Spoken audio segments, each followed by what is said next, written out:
Good morning, Passoans and Texans. Today we are going to have a series of the week ahead, or an episode in the series of the week ahead. I want to thank our State Representative and Speaker Pro Tem, Joe Moody, who is on a weekly basis, and this will continue through the legislative session, just giving members of the chamber, members of the El Paso business community updates concerning what's taking place in Austin. And Joe, for those of you who missed it last week, hosted State Representative Mary Gonzalez, who's Vice Chair of Appropriations. All of these episodes are cataloged on the Chamber's Facebook page, so feel free to view any episodes that you may have missed. Today, Joe has two special guests that we're excited to introduce to the El Paso community. I want to thank everyone for their participation. I want to thank Speaker Moody again for the great work that he's doing on behalf of the state and on behalf of the El Paso community. And Speaker Moody, I'll now hand the baton off to you. All right, thank you. Appreciate it. We'll jump right in real quick, and I'll introduce a couple of colleagues of mine. I know it's been obviously an issue that's garnered a lot of attention, which is the blackout that occurred here starting around the 15th of February.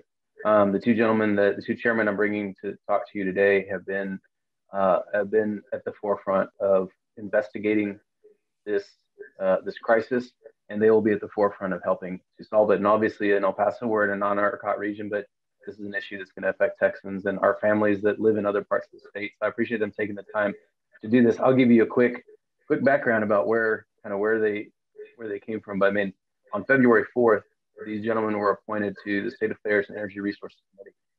10 days later, Texas suffered a disaster like we've never seen before. And on February 16th, Speaker Phelan asked these two gentlemen to convene committee hearings 10 days after that to start investigating this matter. And on the 25th and 26th of February, the gentlemen presided over 25 hours of committee hearings. I tried to watch as much as I could, but the amount of work they went through in that short period of time. By the way, while they themselves were dealing with the aftermath in their regions, they were asked to do this work on behalf of Texas. So I appreciate them being here to kind of talk through that process and introduce them, because part of the reason we wanted to do this series throughout session is that typically we'd have El Pasoans come into the Capitol all session, and they would meet people like Chairman Goldman, they would meet people like Chairman Paddie, but that's not happening so much this session. So bringing people to you. So first I'll start with Chairman Paddie. He's from East Texas in this House District 9. And I know that he'll be able to fill a good amount of time because he was a talk radio host in his past life and owns and operates some radio stations out in East Texas. He also has a significant vinyl record collection. So that's the topic. If you need to ask him those questions, we can do that as well. And if you follow him on Twitter, you will see some pretty amazing athletes, his sons, Christopher and Noah. So that's my brief introduction of Chairman Paddie. He's Chair of State Affairs and will be leading the charge on many of these topics. So Chairman, if you have some comments for everybody. Thank you, Speaker Moody, and thank you all for having us today. It's great to visit with you. Unlike what we would typically do, as Speaker Moody said, I wish I was seeing you in person and have an opportunity to see a lot of friendly faces around the Capitol, but obviously that's not the world we're living in right now. So I don't know about you, but I didn't even know what Zoom was before COVID came along, and now I find myself on a Zoom just about every day. But it's great to be with you. As Speaker Moody mentioned, obviously I chair the State Affairs Committee, which has oversight over a number of things. But most immediately, obviously, the focus is on utilities and dealing with that. But we also deal with issues with telecommunications and other issues that we'll be working on as well this session.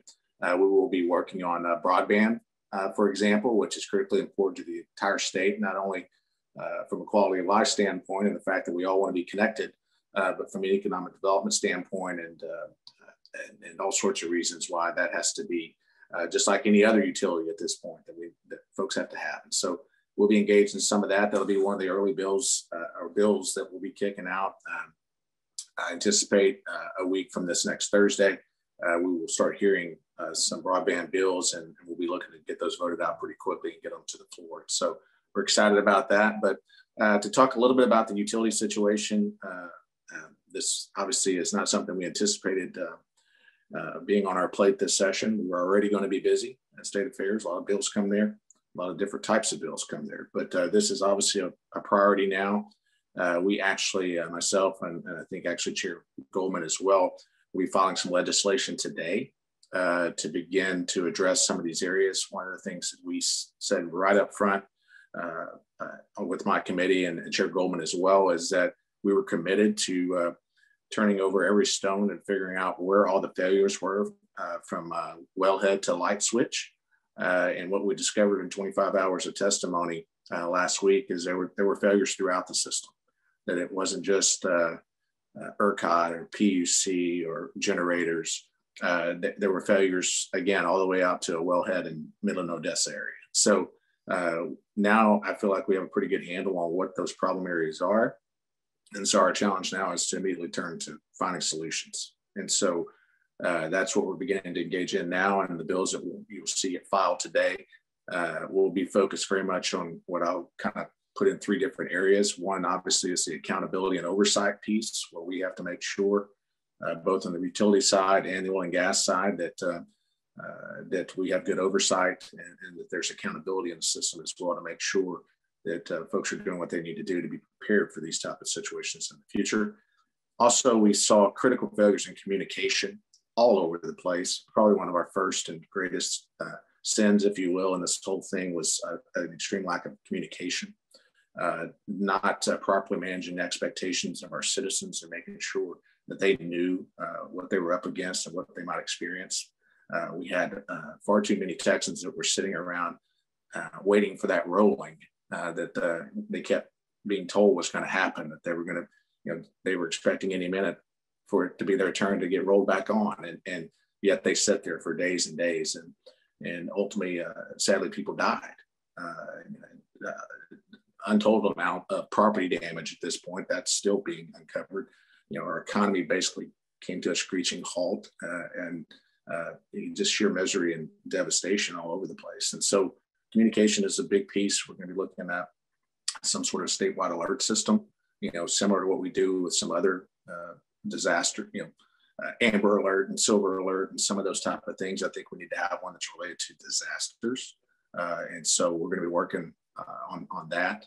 And then also the weatherization piece. Are we prepared at all these various levels within the chain of utilities and oil and gas? Are we prepared for extreme events that are, below 10 degrees for some period of time, or in the summertime, which is generally when we have our peak load situation and have challenges? If it's going to be extremely hot for a certain period of time, then we need to define those as extreme weather events, and there need to be some steps taken in the event that that's the case to make sure we're prepared for this. And so, but weatherization is a piece of it. We'll be looking at that, but also recognizing that we could have the most weatherized, expensive, gold-plated generation facility in the world, but if its gas supply gets cut off, its fuel source is not there, then it's not operational. So my point being is that you have to fix it all. You have to ensure that you don't have supply issues on the fuel source side.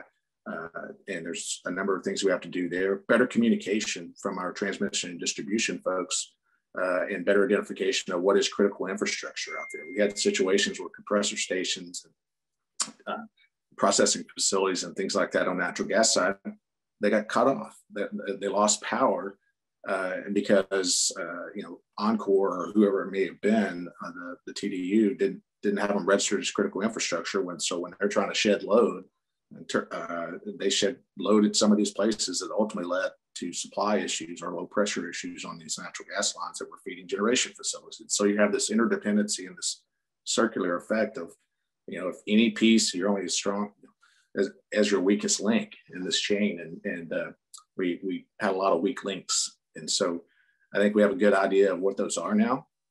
And now we're going to begin to engage in the solutions. And so we have a lot of work to do. There'll be some of these bills, but there'll be a lot of other bills too. And I think going forward, we'll want to look at our market overall. I don't necessarily believe that we need to do a wholesale change of the type of market we have right now, but I do think there's probably some improvements that we need to look at. And that's probably something that's better served being discussed in the interim and coming back and taking a longer view of some of those more drastic measures. But there's a number of things that we have to get done in the areas that I just talked about, and we've got less than 90 days to do it. So we will be, there'll be a sense of urgency, I can assure you. So going to be a lot of work. Awesome. Thank you, Chairman. I have one quick question. When you know, during a typical session, you know, El Paso Electric would show up before State Affairs.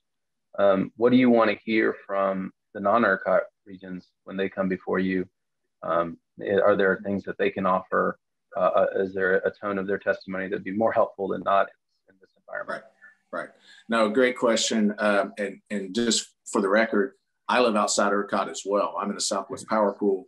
And so I didn't experience personally, and my constituents didn't necessarily experience it to the extreme as those that are in ERCOT as well. And so, but to your question, we want to hear from all of them. I've had a number of conversations with people like Entergy, and I'm served by AEP SWEPCO. I had visits with them this week. I'm actually asking those folks to deliver for the same deliverables that we're asked, ERCOT folks for, and that we want to know what happened, what they dealt with, and which are some of the similar challenges. They had some rolling blackouts as well, brownouts, and whatever. And maybe they had some weatherization issues, maybe they had some fuel source issues, things like that. But we are finding that they had the same type of problems, maybe not to the extent that the ERCOT system did. And so we've asked all stakeholders throughout the process to come back actually this week, kind of today, we gave them a deadline of today to come back at least initially with some of their solutions. First of all, tell us, what were your experiences, and, start talking to us about what you think solutions are to fix those things. And so we want engagement from the non-ERCOT, just like the ERCOT, because they could experience the exact same things that these other facilities did as well. And so we definitely want that feedback from the non-ERCOT folks. That's great. No, I appreciate that. Well, I'm going to turn now to Chair Goldman,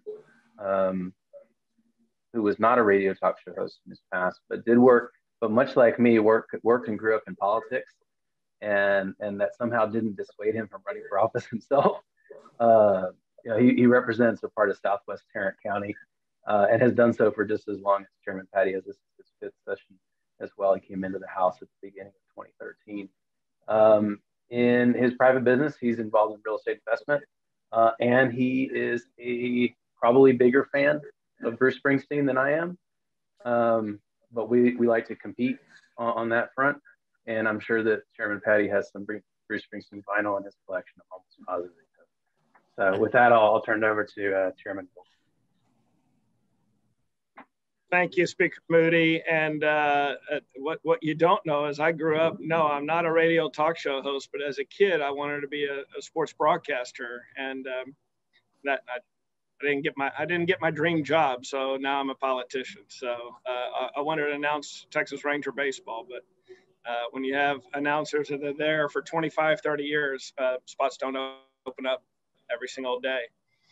Thank you very much for having me. Thanks. Everyone from El Paso has taken the time to be on this Zoom. El Paso is one of my favorite cities in the state of Texas. And being a UT grad, everybody in the UT system knows that UT El Paso is the most beautiful campus of all the UT system campuses in the system. So hopefully we are able to get out there soon and be able to meet in person and look everybody in the eye and shake everyone's hands. Like Chairman Paddie said, no one knew what Zoom was in 2020. Well, also no one knew what ERCOT was in 2021. So we learned what ERCOT was pretty much more as their top guy testified the other day. No one knows who we are, and my response was, well, everybody knows who you are now, and that's not good. And probably one of the best analogies was a writer who said, no one knows who a referee is in any ball game until they make a mistake, and then everybody knows their name. And that's kind of where we are in with ERCOT right now. First, let me thank Chairman Paddie and his staff for all their time and effort and helping to put that hearing together last week. It was an exhaustive process, and credit really goes to him. What no one really has mentioned is that Chairman Paddie, not only being chairman of State Affairs right now, he was chairman of the Energy Committee last session. So that really benefited us and the House in that he knew basically who to call, knew who all the players were that needed to appear in front of our joint committee hearing last week. So thank you, Chairman Paddie, for all your time, effort, and work in pulling that together. And it was an amazing joint hearing in that we had stakeholders from, as Chairman Paddie said, from wellhead all the way to retailers to deliver electricity in your homes. There at the tables answering questions from 24 members of the joint committee. No one was limited in questions, and the people who testified weren't limited in time being there. In fact, I think our first two panelists were there for 4 hours answering our questions. So a completely thorough process of asking the questions that not only we want to know, but every single Texan wanted to know. What went wrong? Whose fault was it, if anyone's? And mainly, what are the solutions they either are going to bring to the table that day or they're going to bring to us in the future? And as Chairman Paddie said, many of them said they would submit reports to us by today. Some I'm sure will come in next week if they're not complete. But that's basically what we all want to know is what do we need to do legislatively to fix whatever the problems were? And then more importantly, what are they, when they look in the mirror, these CEOs of some of these major companies who are involved in the shutdown, what are they doing internally? And as Chairman Paddie pointed out, I think one of the major issues we all had was there was a lack of communication. There was a lack of communication between the generators and the suppliers and all across the board. All the stakeholders had a poor job, not only communicating amongst themselves, but communicating with the people they serve. Our constituents, fellow Texans, 29 million people were literally left in the dark, not only based on their power, but based on the communication. As I asked many of them, the very first thing I heard was there was going to be rolling blackouts. Well, that's what all my constituents heard. 3 days later, they still were without power. So there were never rolling blackouts, there were outages. And only until they were deep in the heart of it did they realize that there were going to be complete outages and they were going to last several days. I think everybody heard the testimony that we were under 5 minutes away from having a total complete blackout, which would have lasted for over a month in the state of Texas. So imagine how scary that is. But obviously there were problems along the way. Yes, Mother Nature played a major impact in what went wrong, but there was also human error involved as well. As a result, we've already had one PUC chair, the PUC chair quit, and Bill Magnus, who is in charge of ERCOT, the board of directors, gave him notice just the other day, if you didn't see that. So there are repercussions for what happened. But the good news is we're now on the other side of it, and we're all looking and needing solutions. I talked about Mother Nature. What I learned in the hearing of our 5 major sources of power, how we heat up our homes and how we light our homes, all failed. Coal froze, and they couldn't burn couldn't burn the coal in the plants. Solar panels froze, so they couldn't, and snow and ice covered them. And there was no sun out, so they couldn't operate. The windmills, those froze, and ice built up on the windmills, wouldn't let them operate. One of our 2 nuclear plants wasn't working at 100%, which was an issue totally different from the coal. It just wasn't operating at 100% capacity, so that failed. And then finally, natural gas. Natural gas was a major supplier. We need natural gas in the state of Texas. It was doing a great job until their equipment froze and they couldn't get natural gas out of the ground. And then, by the way, their electricity was shut off. And so it takes time to then get electricity turned back on and the natural gas flowing again in the pipes. And add one more thing to it is many guys in the field who are trying to notify people that electricity was turned off and needed to turn back on. their cell phones weren't working because the towers were covered in ice and snow and froze. So again, it was a, no pun intended, it was a complete, total, perfect storm. But again, which we can't fix as far as the future, but we can fix it based on men and woman power and things that we need to do, either legislatively or as a whole, in order to fix it in the future. And that's what we're all committed to do. And with that, Speaker Moody, I will stop, and I'm sure Chairman Paddie and I would be happy to answer any questions that are sent our way. All right, I'm happy to do that. I think David's maybe still having some microphone issues, but if there are questions, are you good now? Yes, thank you so much. I apologize for that. Apparently, it's not good to have Zoom running in 2 forums at the same time, which is what was going on here. So I apologize. But let me just say this before a question. I just wanted to say, because I was unable to do it earlier, I just want to thank our speaker, Moody, for doing this as always. This is a wonderful opportunity for us to review what's happening currently in Austin and get a look ahead for the week. And I also thought the 2 guests that you've invited, Representative Moody, are wonderful. They're very friendly to business, both Chairman Chris Paddie and Greg Goldman, I think, are wonderful to have on this show. So we really do appreciate it. And I will say, in addition to being a radio talk show host, which I thought was really pretty amazing, you also are the chair of the Greater Marshall Chamber of Commerce, which has really got my attention, as you might imagine. So thank you for that. And I also, I think real estate investment is a very interesting area. It's one here. And I think Chairman Goldman, it's wonderful that you have that business experience too. So I really do appreciate you doing this and being here, and it's a big help. And I know that Texas, especially last week, that must have been a heck of a firestorm to deal with, and in addition to the snowstorm that you had to deal with. But I think it sounds like this is in hand. And I guess the question is how do we help going forward? Is there anything that business can do? Is there anything that you would like to see from El Paso or any kind of support from that perspective that we could help Texas with? Well, first of all, thank you, David, for the kind words and for the invitation to be here.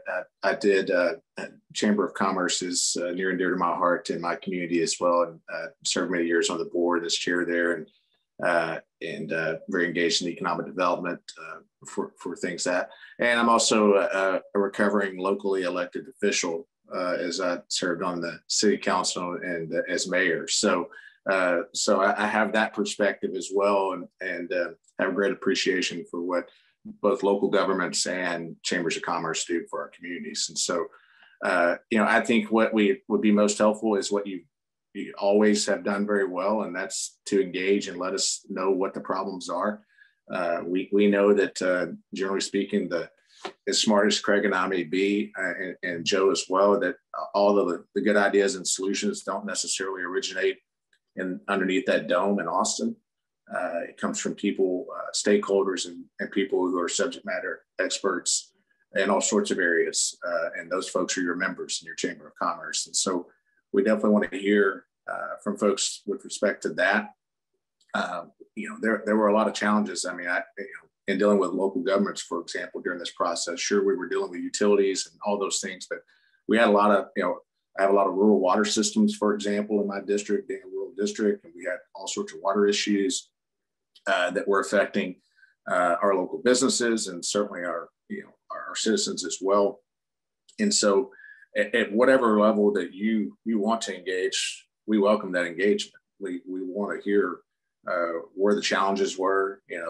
We've talked a whole lot about utilities and things like that, but that had an impact ultimately on our local businesses as to whether or not they were open or not, or limited in their operation because whether it was utility challenges or water challenges or whatever the case may be. And so we want to hear those stories, and to the extent you have solutions, we certainly welcome all those. And I'm sure Joe would be happy to claim credit for every single one of them. So we definitely want to hear solutions as well. But I would say you just keep doing the good job that you always do. And that's making sure you're not only in touch with your business community and what their needs are, but that you're effectively advocating on their behalf to us and to people like Joe who need those solutions from you. So that's what you can do for us, and from my perspective. Well, I will say, Chairman, we normally, it's the other way around. We take credit for Joe, not the other way. But I will say one thing that just to, before Chairman Goldman jumps in, but I will say one thing that you peak. I couldn't begin to, hope to fix or even, be intelligent on how to fix this issue for Texas overall. I think you guys have got a good process in place to try to do that. But I will say locally, one thing that has happened is there's a big storm in 2011. Post that storm, there was a lot of investment in infrastructure that we were able to, be quite blessed for, I guess, and we could say it that way, in the context of this last storm that affected the entire state. There is a debate on the local level, as you're a recovering local politician, you know what I mean, on infrastructure investment that was, almost turned down uniformly across, whether gas, electric, whatever, that we're revisiting right now to make sure that we learn as best we can. This is a reminder to everybody that this infrastructure investment, you put it off at your peril. And so this is something that we are working the local trap lines on. And so for whatever help that is, it's a very real issue locally in El Paso to make sure that we learn from what happened and get those investments that we were reluctant to do just a few weeks ago back on the table and think about them again. So that's where we are locally, if that helps. And I'm sorry to jump in, but I wanted to mention it based on what you said. I'll be quiet and let Chairman Goldman speak. Sorry about that. Yeah, no, and you're exactly right. And going back to 2011, the legislation that did end up passing, basically said may, not shall. And so it basically was an option for people to either winterize or weatherize their equipment. I think you're going to see much more investment after this storm from corporations, from companies into their equipment, as people may have looked at doing in 2011 but didn't do. I think this was a complete game changer for everybody involved. And whether or not we have legislation or not, and that's just really too early to determine whether or not we will mandate that people do that, because I think a lot of people are still defining what weatherization and winterization means to their own businesses. But to that point, if their equipment is not ready to operate in all sorts of conditions, they don't make money either. Mm-hmm. So it's to their benefit to make absolutely certain that all their equipment is working at 100% year round. That's also on them. And then as Chairman Paddie so eloquently pointed out, some of our very best pieces of legislation ideas don't come from inside the Capitol. They come from outside the Capitol. In fact, I would submit over half the legislation I passed last session was from either people in my district or people in Texas that brought ideas to me. So please don't anyone assume that we know everything and we have everything solved, because I'm telling you, we don't. And we need the help of all Texans in coming up with solutions for all Texans.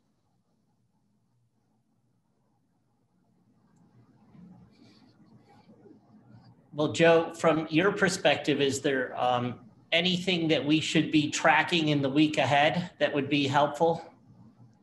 Before we sign off, and I want to say this, first of all, thank you to the chairman. Being that this is a Friday, I want to understand the perspective. These are some of the few moments that they're getting back home, because we're in Austin during the week. And so when I asked them, can I steal 30 minutes of your of what is probably only about 48 hours that you have back home with your families, that really means a lot. So thank them for doing this. I know it's not a small ask to make, particularly during session. So thank you guys. Well, we do what the speaker says, right? So, I'm not the smartest guy, but no, I'm happy to do it. When the offer was made, but absolutely was willing to do it, and would be happy to come back at a future time on down the road if there's some of the action that we've taken that you guys would have some questions on or like to visit more about it. Be more than happy to do that. So, but yeah, looking forward to a little bit of time at home and not to head to one of my counties' junior livestock sale and go support some some of the young folks in my district here this afternoon. And we'll get a little bit of rest, and then we'll head back on Monday and get back to work. And I echo what Chairman Paddie, the understanding and a handshake agreement that next time we do it in person, because like I said, I love El Paso and am eager to get back out that way. So I look forward to being there. And my big moment this weekend is we have friends coming from out of town. And when friends come in from out of town, where do they want to go? Billy Bob's. So we'll be entertaining out of town friends who have never heard of Billy. Well, they've heard of Billy Bob's and never seen it. And so we're going to talk them and take them to the largest honk again. So I look forward to that. Well, I hope Billy Bob's has got some Bruce Springsteen on the radio as well. Probably not. And I'll withdraw that question because I'm looking at the time going, wow, it's gone so fast. But I will, obviously I mirror what Speaker Moody said. Thank you so much for your time. And Joe, thank you for your time as well. We'll be doing this again next week. And in the meantime, we wish you a wonderful week. And thank you for the service to our community that you all represent. We're very blessed. And let me. Yes, please. And if I can make one final point, we don't need to tell y'all what a special person Joe Moody is. And we thank y'all for continuously sending him to Austin, because I am telling you, and Chris will tell you, the Texas State House does not function without Joe Moody being there. And so thank you for keep sending him back. And don't ever let him retire. I know he possibly was looking at another gig last cycle. And so don't let him look anywhere else. Well, based on that, we'll have to figure out how to get him a raise. I don't know how we do that. I appreciate it, guys. Absolutely. Thank you, guys. Have a great weekend. Take care. Thank you.